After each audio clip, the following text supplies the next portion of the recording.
John Ulzheimer is known as one of our nation's most recognized credit experts. Having worked for 28 years in the credit industry, John has become one of the most prolific speakers about credit and the go-to authority on answers to credit-related questions. Credit Countdown with John Ulzheimer. Hello, this is John Ulzheimer. I am a consumer credit expert. I have almost 30 years of experience in the credit industry. I've spent time at FICO, which is the company behind the FICO credit scoring system, and Equifax, which is one of the 3 generally recognized credit bureaus in the United States. And so today I'm going to talk about a topic that I hope is not relevant to any of you.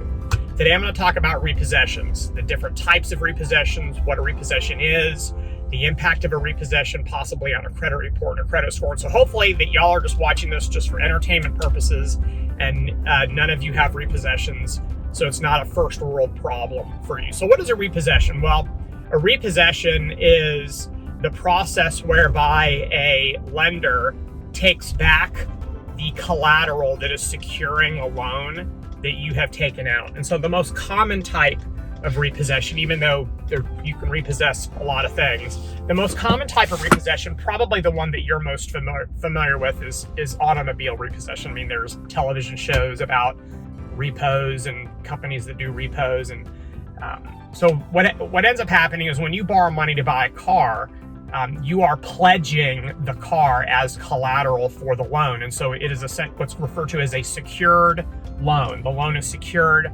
by the value of your car. If you stop making payments on your auto loan, then it's not going to be very long before the lender sends the repo man with a tow truck to come take back your car or your truck or whatever it is that you financed. This also can happen with airplanes. This can happen with boats. This can happen with motorcycles.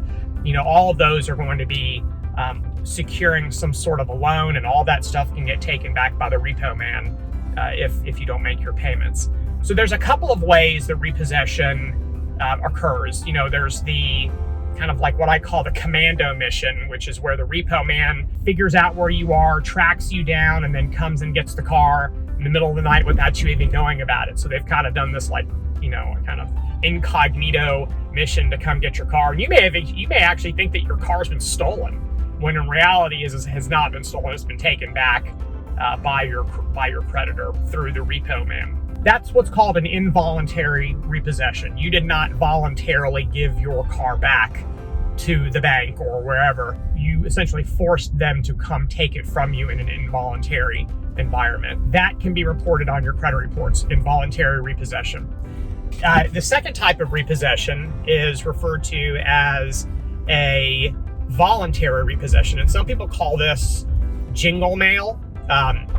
Jingle mail is kind of a cute little term explaining the process of you taking your keys and dropping them in an envelope and then mailing them back to the creditor. I don't know that actually happens. Maybe it did happen at one time, but essentially it's almost a metaphor. The jingle mail term is almost a metaphor for the consumer, you know, taking their car back to the dealership or taking their car back to the lender and then just simply saying, hey, look, I'm not going to be able to afford paying this.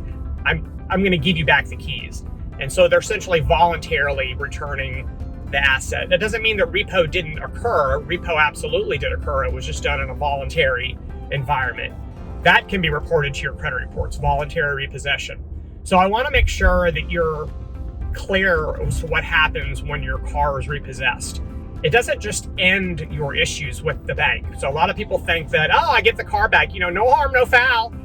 No, that's wrong. Not at all. When you give your automobile back to the bank, they're going to sell it, and they're going to, it's called liquidation. They liquidate your car, they sell your car, and they take whatever proceeds from the sale and they apply those proceeds against the amount that you owe. So if you owe $10,000 and they sell your car at the auction and they sell it for $7,000, guess what? You still owe them $3,000, and they can still attempt to collect that from you, and they can still sue you, and they can still outsource it to a debt collector. So just because you've given your car back or your car has been repossessed, please don't think that somehow means that, you know, you can dictate the rules of engagement with your lender and basically just say, oh, you got it back, so we're done and we're moving on with your life.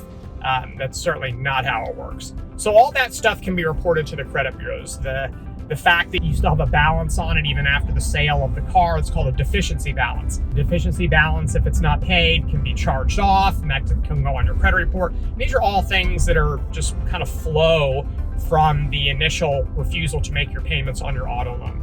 So keep that in mind when you take out a car loan or any sort of loan. There's a possibility that if you don't make your payments, it's going to be repossessed, and nothing good comes out of a repossession other than the fact that you have an extra garage space and there's no car parked there. So if you have any other questions about repo, drop them in the comment section. I appreciate you watching. Have a great rest of your day. We'll talk again soon. For more videos and credit tips from John Ulzheimer, go to www.tradelinesupply.com.